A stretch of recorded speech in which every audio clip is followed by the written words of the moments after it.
As you may know, this is my second book, How to Get Over Your Ex, a step-by-step guide to mend a broken heart, Italian-American style. So we're going to be talking about Italian-American culture, we're going to be talking about exes, breakups, all that good stuff, how to move on, how to find a new love. But first, what I want to do is address frequently asked questions. The things that I get all the time, constantly, and you guys are going to ask them to me. I believe in using what you know to write your book, or anything. Start with what you know. So obviously I know Italian-American culture. I'm 75% Italian, 25 Hungarian, for anyone who's interested. And when I was in my graduate program, as we were talking about before, marriage and family therapy, we learned a lot about using your family background, your culture, your religion, your socioeconomic status, your cohort, all of that to influence how you handle different problems. Heartbreak is a common problem, and I've encountered it personally, I've encountered it with clients of mine. Working as a matchmaker in New York for the last 10 years, one of the biggest challenges has been people who are not over their exes.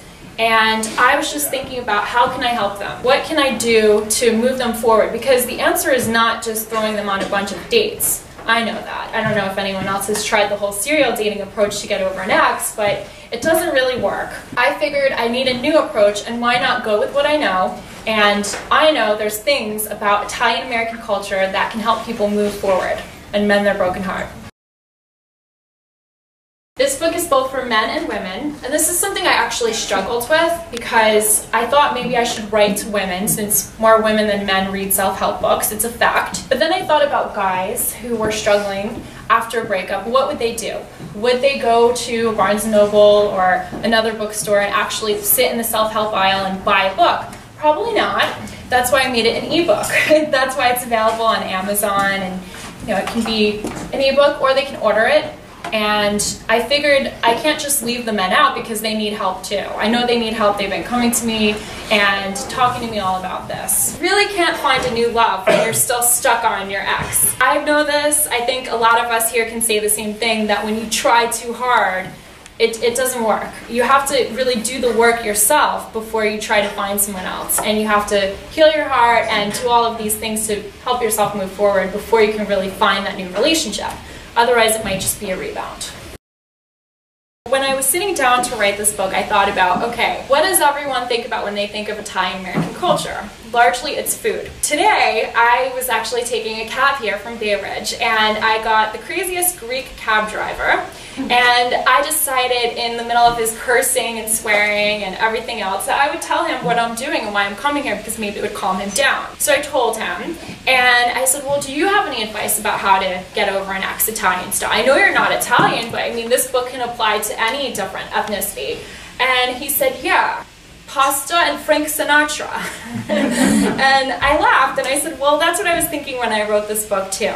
So one of my chapters is about Sunday dinner and the importance of having friends and family and food in your life, and I think that can go a long way, kind of emotional eating to heal yourself. We've all been there. Another chapter is about faith, which this could apply obviously to other religions or cultures. It doesn't have to be the Catholic religion, but just the idea of having something that you might fall back on in a hard time could be helpful. Now, this book does apply to people who are divorced or widowed as well, but there needs to be some modification. So say if you have a child, you have to talk to your ex, and I think at that point you should have a really good co-parenting relationship, but that you should understand there's no romantic relationship between you. I think that a student ex is very easily identifiable, but if you never heard the term, I basically think it means someone who's stupid. And if they broke up with you, they're stupid because you have some value and they're not recognizing it. They might be a nice person, they might be smart, they might have an MBA, but there's something stupid about them that didn't make the relationship work. So that's what I think people should think when they're going through a breakup. You don't want at that time to highlight all the good things about your ex, but you want to focus on the bad things because that's going to help you move forward. You don't want to just reminisce about the good times, but this is the time to realize their flaws.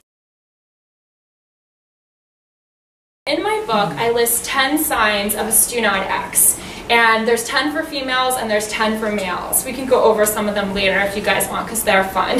But I said forget 50 Shades of Grey and focus on 50 Shades of Forget About It. And these are 50 things that you should not do when you're trying to get over an ex. You have to read the book to know what they are, although I do have a free chapter online at booklocker.com and it mentions some of these things. The second part of that question was, what is the most important thing to forget about?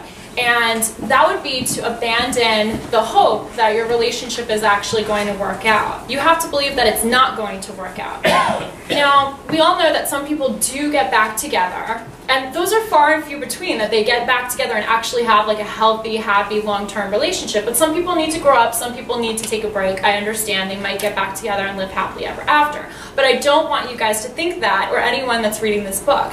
At that time of the breakup, you have to think, this is not going to work, I need to move on. I have to basically fight for a healthy relationship because this was not healthy, it was broken. So I'm going to just act like my ex does not exist. Unfortunately, your ex is dead to you at this point. If they come back, maybe they have reincarnation, great, but at this point they're dead. In my family, the joke is that people have a head like a rock and they don't budge. I mean, even if they're wrong, they're right, and that kind of thing. You have to be stubborn in the belief that even though your heart is saying, I want to be in this relationship, your head has to be there, like, this person isn't right for me, this person, this is a stunad. At the end of every chapter, I actually have different exercises that people can do to kind of convince themselves, because they might not believe it. One thing is journaling. Journaling has helped me a lot. I've had journals since I was 11 years old. And in those journals, one thing that I would do, or that I'd recommend a client would do, would be to make a list of all of those bad things about the relationship. The needs that you had that were not getting met, and what you really want. Like, what's your wish list in an ideal relationship?